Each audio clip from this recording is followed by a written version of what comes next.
Hello friends, welcome to our channel. இன்னைக்கு நாம green peas kofta gravy செய்யறத பத்தி பார்க்கலாம். கோஃப்தா பால்ஸ் செய்யறதுக்காக நான் பச்சை பட்டாணியை நைட்டே ஊற வச்சிட்டேன். ஊற வச்ச பச்சை பட்டாணியில மீடியம் சைஸா ஒரு உருளைக்கிழங்கையும் சேர்த்து நம்ம ஒரு விசில் விட்டு வேக வச்சு எடுத்துக்கலாம். கிரேவி செய்யறதுக்காக இஞ்சி, பூண்டு, பச்சை மிளகாய், 2 பெரிய வெங்காயம், 2 மீடியம் சைஸ் தக்காளி எடுத்திருக்கேன் நான்.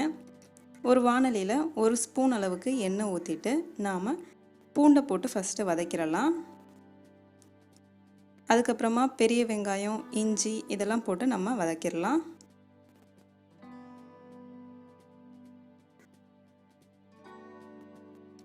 இது கூடவே பச்சை மிளகாய், கருவேப்பிலையும் சேர்த்து நம்ம நல்லா வதக்கிடலாம்.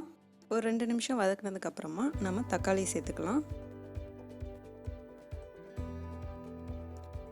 வெங்காயம், தக்காளி நல்லாவே வதங்கி வரட்டும், அப்போ தான் கிரேவி நல்லாயிருக்கும்.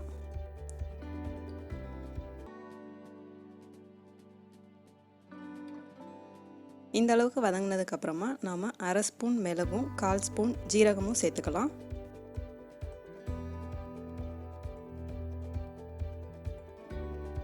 இப்போ கிரேவிக்கு தேவையான அளவு குழம்பு மிளகாய்த்தூள் 2 ஸ்பூனும் மிளகாய்த்தூள் 1/2 ஸ்பூன் நான் சேர்த்துருக்கேன்.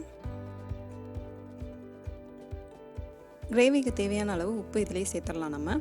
இப்போ இதை நல்லா வதக்கிட்டு நம்ம கேஸ் ஆஃப் பண்ணிவிட்டு ஆற வச்சு ஃபைன் பேஸ்ட்டாக அரைச்சிடலாம். வேக வச்ச பச்சை பட்டாணியில் 2 பச்சை மிளகாயும் 1/2 ஸ்பூன் கசகசா, இந்த உருண்டைக்கு தேவையான அளவு உப்பும் கரம் மசாலாவும் நம்ம சேர்த்து நல்லா ஃபைனாக அரைச்சிக்கலாம். இதை அரைக்கும்போது நான் தண்ணி எதுவுமே சேர்க்கலை. இப்போ இதிலேயே உருளைக்கிழங்கு போட்டு நான் கையிலே தான் மசிச்சு எடுத்திருக்கேன். பாருங்கள், இப்போவே நல்லா உருண்டை பிடிக்க வருது நமக்கு.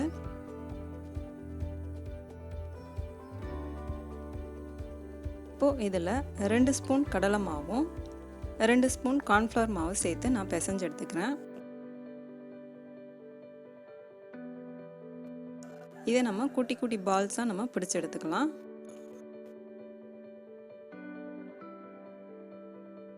ஒரு கடாயில் எண்ணெய் சூடானதும் நம்ம கோஃப்தா பால்ஸை இதில் போட்டு ஃப்ரை பண்ணி எடுத்துக்கலாம்.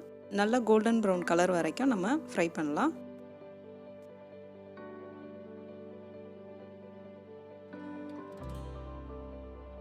இந்த அளவுக்கு கலர் வந்தால் போதும் நமக்கு. இப்போ நம்ம இதை எடுத்துடலாம். மீதி இருக்கிற கோஃப்தா பால்ஸையும் நம்ம எண்ணெயில் ஃப்ரை பண்ணி எடுத்துக்கலாம்.